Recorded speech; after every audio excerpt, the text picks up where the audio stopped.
Sir ನಾವು ಎಲ್ಲ ಎತ್ಕೊಂಡು ಹೋಗ್ಬಿಟ್ಟು ದರ್ಶನ್ ಸರ್ ಟ್ರೈಲರ್ ಲಾಂಚ್ ಮಾಡಿಸ್ಕೊಟ್ಬಿಟ್ಟಿದ ತಕ್ಷಣ ಹಿಟ್ ಆಗ್ಬಿಡುತ್ತೆ, ಆಮೇಲೆ ದರ್ಶನ್ ಸರ್ನ ಮುಹೂರ್ತ ಕರೆದ್ಬಿಟ್ಟಿದ ತಕ್ಷಣ ಹಿಟ್ ಆಗ್ಬಿಡುತ್ತೆ ಪಿಕ್ಚರು. ಇದೆಲ್ಲ ಅನ್ಕೊಳ್ಳೋದಕ್ಕಿಂತ ಸರ್ ನಮ್ಮ ಶ್ರಮ ಇರಬೇಕು ಅಂತ ಅವ್ರು ಹೇಳಿದ್ದು ಸರ್. ನೋಡೋ ನಾನು ಬರ್ತೀನೋ ಮುಹೂರ್ತನೋ ಬರ್ತೀನಿ, ಕ್ಲಾಪ್ ಮಾಡ್ತೀನಿ, ಆಕ್ಟ್ ಮಾಡಿರೋ ನೀನೇನೆ, ಜನಕ್ಕೆ ನೀನು ಇಷ್ಟ ಆಗಬೇಕು. ನನ್ನನ್ನು ಒಂದಿನ ನೋಡ್ತಾರೆ ಸುಮ್ಮನೆ ಹೋಗ್ಬಿಡ್ತಾರೆ, ಓಕೆ ಅವ್ರ ಹುಡುಗ ಅಂತ ಸುಮ್ಮನೆ ಆಗ್ತಾರೆ. ಬಟ್ ನೀನೇನು ಫೈನಲ್ ಮಾಡ್ತೀಯ? ಈಗ ಅವ್ರ ಮೊಬೈಲು ಅವಾಗೆಲ್ಲ ಮ್ಯಾನೇಜರ್ ಇರಲಿಲ್ಲ, ಬಾಡಿ ಗಾರ್ಡ್ಸ್ಗಳು ಯಾರೂ ಇರಲಿಲ್ಲ, ಅವರೇ ಕಾರ್ ಓಡಿಸ್ಕೊಂಡು ಶೂಟಿಂಗ್ ಸೆಟ್ಟಿಗೆ ಬರ್ತಾಯಿದ್ರು. ಮೊಬೈಲು ನಾನು ಯಾರು ಶೂಟಿಂಗ್ ಈಗ 10 ಗಂಟೆ ಮೇಲೆ ನಂದು ಮನೆಗೆ ಬಂದು ಸ್ನಾನ ಮಾಡಿಕೊಂಡು ಟಿಫನ್ ಮುಗಿಸ್ಕೊಂಡು ಇವ್ರದ್ದು ಶೂಟಿಂಗ್ ಎಲ್ಲಿದೆ ಅಂತ ಕೇಳ್ಕೊತಾ ಇದ್ನಲ್ಲ, ಸೀದಾ ಅಲ್ಲಿ ಹೋಗ್ಬಿಟ್ಟು ನಿಂತ್ಕೊಂಡು ನೋಡ್ತಾ ಇರ್ತಿದ್ದೆ ಸರ್. ನಾನೇನಕ್ಕೆ ನೋಡ್ತಾ ಇರ್ತಿದ್ದೆ ಅಂದರೆ, ಇವರು ಒಂದು ಮಾತು ಹೇಳಿದರು, ನಾಳೆ ದಿನ ನೀನು ಹೀರೋ ಆಯಿತು ಅಂದರೆ ಒಂದು ಕ್ಯಾಮ್ರಾ ಆ್ಯಂಗಲ್ ಯಾವ ಲೆನ್ಸ್ ಯೂಸ್ ಮಾಡಿರ್ತಾರೆ, ಒಬ್ಬರು ಸೀನಿಯರ್ ಆರ್ಟಿಸ್ಟ್ಗಳು ಹಿಂಗೆ ಡೈಲಾಗ್ ಡೆಲಿವರಿ ಟೆಕ್ನಿಕಲಿ ನಾಲೆಡ್ಜ್ ಇಡಬೇಕು, ಒಂದು ಲೈಟಿಂಗ್ ಹಿಂಗೆ ಒಬ್ಬ ಹೀರೋ ಹೆಂಗೆ ನಿಂತ್ಕೊಂಡ್ರೆ ಅವ್ನು ಚೆನ್ನಾಗಿ ಕಾಣಿಸ್ತಾನೆ ಫ್ರೇಮಿಂಗ್ಗೆ, ಇದೆಲ್ಲ ಕಲ್ತ್ಕೋಬೇಕು ಅಂದ್ರೆ ನಾನು ಅದಕ್ಕೆ ದಿನ ಹೋಗಿ ನೋಡ್ತಾ ಇರ್ತಿದ್ದೆ. ಅವ್ರ ಮೊಬೈಲು ನನ್ನ ಕೈಯಲ್ಲಿ ಕೊಟ್ಟಿರ್ತಾಯಿದ್ರು, ಯಾವ್ದಾದ್ರು ಫೋನ್ಗಳು ಬಂತು ಅಂದರೆ ಒಂಚೂರು ಹೇಳಿ ಅಂತ, ಯಾಕಂದ್ರೆ ಯಾರೂ ಇರ್ತಿರ್ಲಿಲ್ಲ. ಇವತ್ತು ಗನ್ಮ್ಯಾನ್ಸು, ಬಾಡಿ ಗಾರ್ಡ್ಸು, ಏನು ಒಂದೊಂದು ಸತಿ ಕಾರ್ಗಳು ಹೋದರೆ 10 ಕಾರು 5 ಕಾರು ಹಿಂಗೆ ಹೋಗುತ್ತೆ ಸರ್. ಕಾಸ್ಟ್ಯೂಮ್ಗೆ ಒಂದು ಕಾರು, ಬೌನ್ಸರ್ಸ್ಗೆ ಒಂದು ಕಾರು, ಅವ್ರು ವರ್ಕೌಟ್ ಮಾಡೋದಕ್ಕೆ ಡಂಬಲ್ಸು ವೆಯ್ಟ್ಸ್ಗಳು ಅದಕ್ಕೆ ಒಂದು ಕಾರು, ಇವರೇ ಸಪ್ರೇಟಾಗಿ ಒಂದು ಕಾರು. ಏನು ಹಿಂಗೆ ಹೋಗ್ತಿತ್ತಲ್ಲ, ನಾನು ದರ್ಶನ್ ಸರ್ನ ದೂರದಿಂದ ನಿಂತ್ಕೊಂಡು ನೋಡೋದಕ್ಕೆ ಖುಷಿ ಪಡ್ತೀನಿ ಸರ್. ನೋಡ್ಗುರು ಅವತ್ತು ಜಿಮ್ಮಲ್ಲಿ ಹಿಂಗೆ ಮಾತಾಡಿಸ್ತಾ ಇದ್ದೆ, ಇವತ್ತೋಗಿ ಹಿಂಗೆ ಟಚ್ ಮಾಡೋಕ್ಕಾಗಲ್ಲ ಅವ್ರನ್ನ ಸರ್, ಹಿಂಗೆ ವಿಶ್ ಮಾಡೋಕ್ಕಾಗಲ್ಲ, ಅಷ್ಟು ಜನ ಅವ್ರ ಮನೆ ಮುಂದೆ. ಖುಷಿ ಆಯಿತು ಸರ್ ನನಗೆ. ಬಿಡುಗುರು ನಿಜವಾಗ್ಲೂ ನಾವು ಇಂಥ ಸ್ನೇಹಿತರನ್ನ ಪಡ್ಕೊಂಡಿದ್ದಕ್ಕೆ ನನಗೆ ನಿಜವಾಗ್ಲೂ ನಾನು ಒಂಥರ ಪುಣ್ಯವಂತ ಸರ್, ಅವರು ಸ್ನೇಹ ಇದು ಮಾಡಿದ್ದಕ್ಕೆ. ಅದೇ ನನಗೆ ತುಂಬ ಖುಷಿ ಆಗುತ್ತೆ, ನೆನ್ಸ್ಕೊತಾ ಇರ್ತೀನಿಲ್ಲ. ಅಂದ್ರೆ ಯಾಕೆಂದ್ರೆ ನೀವು ಸ್ಟಾರ್ಟಿಂಗ್ ಅವರು ಯಾವುದೋ ಒಂದು ಯಾವುದೋ ಮೂವಿ ಹೇಳಿದ್ರಿ, ಮೋಹನ್ ಸರ್ ಮೂವಿ ಸರ್, ಇದು ಮಿಸ್ಟರ್ ಹರಿಶ್ಚಂದ್ರ, ಅದರಲ್ಲಿ ವಿಲನ್ ಆಗಿ ಕ್ಯಾರೆಕ್ಟರ್ ಆಗಿ ಮಾಡ್ತಾ ಇದ್ರು. ಅವಾಗ ನೀವು ಒಬ್ಬ ಕಾಲೇಜ್ ಸ್ಟೂಡೆಂಟ್, ಸೊ ಇವಾಗ ಅವರು ಆಲ್ರೆಡಿ ಸೂಪರ್ ಸ್ಟಾರ್. ಹೌದು ಸರ್. ಸೊ ಯಾಕಂದ್ರೆ ಸ್ಟಾರ್ಟಿಂಗ್ ಇಂದ ಇಲ್ಲಿವರೆಗೂ ನೋಡಿದಿರಾ, ಸೊ ನೀವು ನೋಡಿದಾಗೆ ಅವ್ರ ಫ್ರೆಂಡ್ ಸರ್ಕಲ್ ಆಗಲಿ ಅಥವಾ ಅಭಿಮಾನಿಗಳು ನಡೆಸ್ಕೊಳ್ಳೋ ರೀತಿ ಆಗಲಿ ಅದನ್ನೆಲ್ಲ ಗಮನಿಸಿದಾಗ ಯಾವ ರೀತಿ ಇರ್ತಾರೆ ಸರ್? ಅಂದರೆ ಅದೇ ನಾನು ಹೋದ ವರ್ಷ ಪ್ರತಿ ವರ್ಷ ಹೋಗ್ತೀನಿ ಸರ್ ಬರ್ತಡೆಗೆ. ಅವ್ರನ್ನ ನಾನು ಮಾತಾಡಿಸಿಲ್ಲ ಅಂದ್ರೂ ಒಂದು ಮಾಸ್ಕ್ ಹಾಕ್ಕೊಂಡು ದೂರದಲ್ಲಿ ನಿಂತ್ಕೊಂಡು ನೋಡ್ತಾ ಇರ್ತೀನಿ ಸರ್. ಏನು ಗುರು, ಈ ಥರ ಬೆಳಿಬೇಕು ಗುರು ಜೀವನದಲ್ಲಿ. ನಿಜವಾಗ್ಲೂ ಒಬ್ಬರು ಹಾಲು ಕರೆಯೋದ್ರಿಂದ ಹಿಡಿದು ಅಲ್ಲೆಲ್ಲೋ ಅಣಜಿ ನಾಗರಾಜ್ ಅವ್ರ ಜೊತೆ ಚಿತ್ರಾನ್ನ ತಿನ್ನೋ ಟೈಮಲ್ಲಿ ಒಂದು 5 ರೂಪಾಯಿ ಸಿಕ್ಕಿ ಇವ್ರಿಗೆ ಅದರಲ್ಲಿ ಜೀವನ ಮಾಡಿಕೊಂಡು, ಇವತ್ತು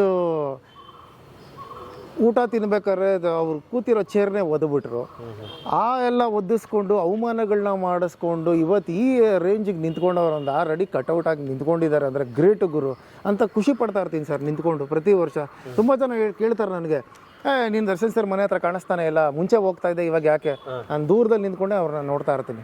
ಸೊ ಈಗ ಲಾಸ್ಟ್ ಈ ಥರ ಆಲ್ರೆಡಿ ಫೇಮಸ್ ಆದಮೇಲೆ ಲಾಸ್ಟ್ ಯಾವಾಗ ಭೇಟಿ ಆಗಿದ್ರಿ ನೀವು? ಸರ್ ನಾನು ಈಗ ನೋಡಿ ಸರ್, ಈಗ ನಾನು ಗಾಡೀಲೆಲ್ಲೋ RR ನಗರ ಕಡೆ ಪಾಸ್ ಆಗ್ತೀನಿ ಅಂದ್ಕೊಳ್ಳಿ, ಅವ್ರೇನೋ ಆ ಕಡೆಯಿಂದ ಮೈಸೂರಿಗೆಲ್ಲ ಹೋಗ್ತಾ ಇರ್ತಾರೆ ಆ ರೂಟು, ಅಥವಾ ಈ ಕಡೆ ಎಲ್ಲ ಅವ್ರದ್ದು ಕೆಲಸಗಳಿರುತ್ತೆ ಅಂದರೆ ಇವತ್ತಿಗೂ ಅವರು ಪಬ್ಲಿಕಲ್ಲಿ ಎಲ್ಲಿ ಜಾಮ್ ಆಗುತ್ತೆ, ಅವ್ರಿಗೆಲ್ಲಿ ತೊಂದರೆ ಆಗುತ್ತೆ ಅಂದ್ಬಿಟ್ಟು ಡಿಮಾಂಡಿ ಹೊಡಿತಾರೆ. ಅಂದರೆ ಒಂದು ವಿಶ್ ಮಾಡ್ದಂಗೆ ಹಾಯ್ ಅಂತ ಅರ್ಥ.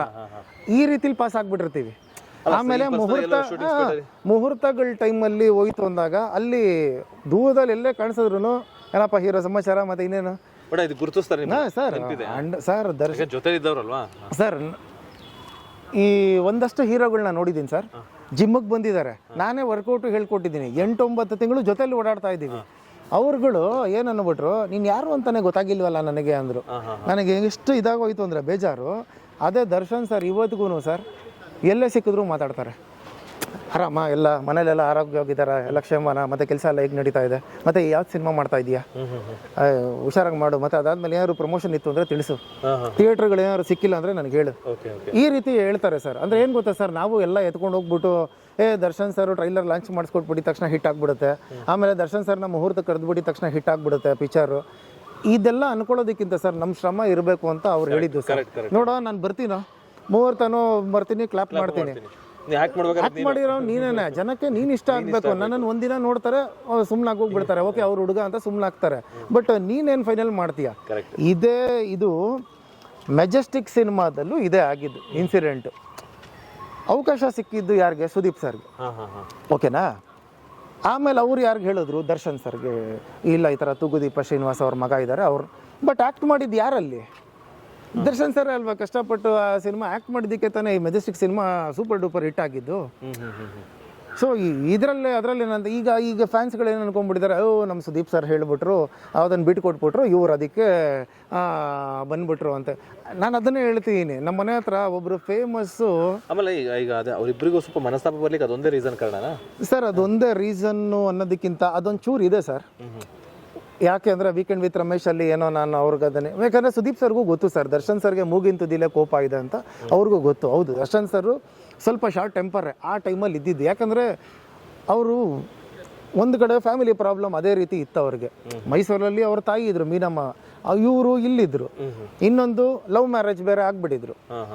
ಆಮೇಲೆ ಈಗ ಮನೆ ಎಲ್ಲನೂ ಇವರೇ ನಿಭಾಯಿಸ್ತಾ ಇರಬೇಕಾಯಿತು. ಆಮೇಲೆ ದಿನಕರ್ ಸರ್ಗೆ ಇನ್ನೂ ಮ್ಯಾರೇಜ್ ಆಗಿರಲಿಲ್ಲ.